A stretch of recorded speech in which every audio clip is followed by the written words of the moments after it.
Thank you, Madam Speaker. It's always a privilege to speak in the House of Commons, and my honor to do so tonight on this bill.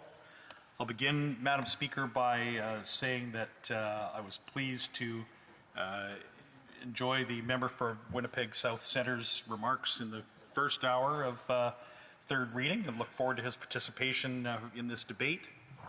You should know that he has my best wishes and my congratulations for bringing this bill to third reading, although I do not support the bill, and I'm going to say why in a moment. It is actually quite astonishing to me that this bill has made it to third reading and seems likely to pass based on the remarks we've heard from other parties tonight. I say it's astonishing because this bill will do nothing other than compel a process that the people affected do not want by a federal government on unwilling provinces in furtherance of objectives which the people of the provinces affected are not in agreement, in order to report back to a federal government that does not listen and has a track record from which it can be expected will impose further harm on the 3 Canadian provinces that have already been severely harmed by this government. For people, benefit of those that weren't here in the 42nd Parliament, the mover of this bill was the Minister of Natural Resources, and during his tenure, the natural resource sector endured unprecedented capital flight, estimated in the hundreds of billions of dollars. The global investment community ran away from Canada and moved their money to Texas, North Dakota, Mexico, North Africa, and sadly, Madam Speaker, tragically, to Russia, where the fruit of this capital reallocation is being used to finance a murderous war against innocent people in Ukraine. The human cost of that capital flight from Canada was 200,000 jobs lost in the energy sector. Many of these people live in my riding. I had grown men in their 50s reduced to tears in my office on many occasions as they told me of the hopelessness and despair that they suffered as a result of the mass layoffs following the election of this government.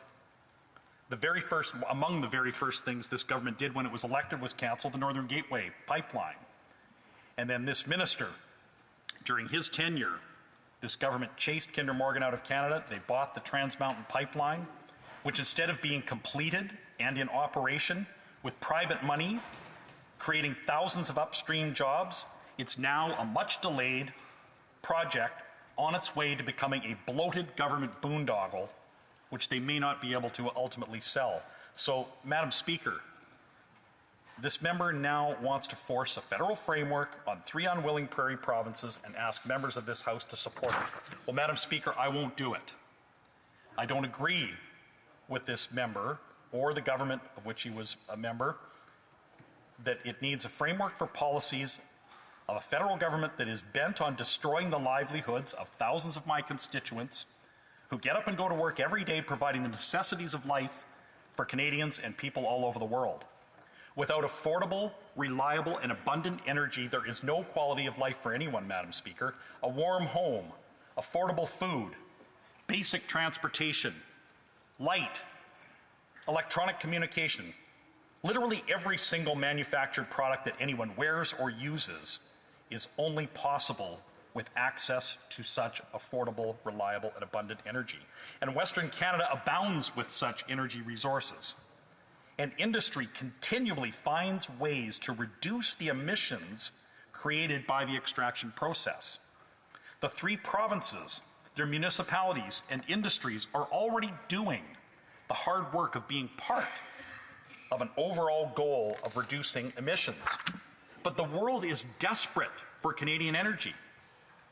The Economist recently reported that 150,000 people in Europe will likely die from cold this winter. Think about that, Madam Speaker. 150,000 people, most of whom live among the wealthiest countries in the world, may not make it through the winter because many will not be able to access affordable energy. And as people suffer from chronic cold, their blood thickens, their blood pressure is elevated, they're unable to maintain circulation throughout their bodies, and they succumb to heart attack, to stroke, succumb to illness. This is a consequence of Canada's inability to export its energy resources, and we are enabling Putin's weaponization of energy. I listened to the member's speech during the first hour of debate at third reading, and I must say I was incredulous at this member's comments on how he thinks this bill is the embodiment and fulfillment of Canadian federalism. But, Madam Speaker, we had testimony at committee. The Minister of Justice of Saskatchewan said this bill requires federal ministers to develop a framework for the implementation of federal programs, which to us in Saskatchewan sounds pretty top-down, pretty definitive language, and what we call assertive federalism. She went on to talk about a report that said, quote, a green transition that is carried out too glibly, too quickly, and too politically will impact some 450,000 Canadians, and 450,000 Canadians could lose their jobs. The president of the Saskatchewan Association of Rural Municipalities said, in rural Saskatchewan, we are making excellent headway on our own solutions for a greener economy, and we don't require a federal framework. So, Madam Speaker, only Liberals steeped in the tradition of Pierre Trudeau's generation could possibly think, and his approach to federalism, could think that a bill that imposes a federal process on unwilling provinces is somehow a triumph of the Federation.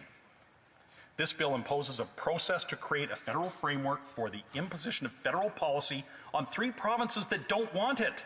They didn't ask for it. They don't like this government. They disagree with this government. 56 out of the 62 members elected to this chamber from these 3 provinces are not from the government's party. That's 90% of the MPs from those provinces who were elected here. They were elected in opposition to this government's agenda. So, Madam Speaker, is that a triumph of Canadian federalism, the imposition and creation of this framework? Madam Speaker, that's exactly the kind of imposition on Western provinces that is sadly eroding people's faith in Canadian federalism, just like under Pierre Trudeau when he was Prime Minister, when he destroyed the Canadian energy industry for a generation in a spectacular abuse of Canadian federalism. So no, this bill is not a triumph of Canadian federalism. It will not be a springboard for some abstract, mythical, undefined so-called green economy. It will not help Canadian workers. This government has been promising green job retraining for oil and gas workers for years, and it doesn't exist. This will not help Western municipalities. This is a bill that people in Western Canada don't want. It's a bill that nobody asked for. It's a bill that will at best do nothing and at worst will harm my constituents. So I'm aware following this debate that this is likely to pass third reading. If it does, I offer the member for Winnipeg South Centre my personal congratulations. The passage of a private member's bill is no small thing, so to him, I wish him the very best, but I do not support this bill and I will oppose it. You're here.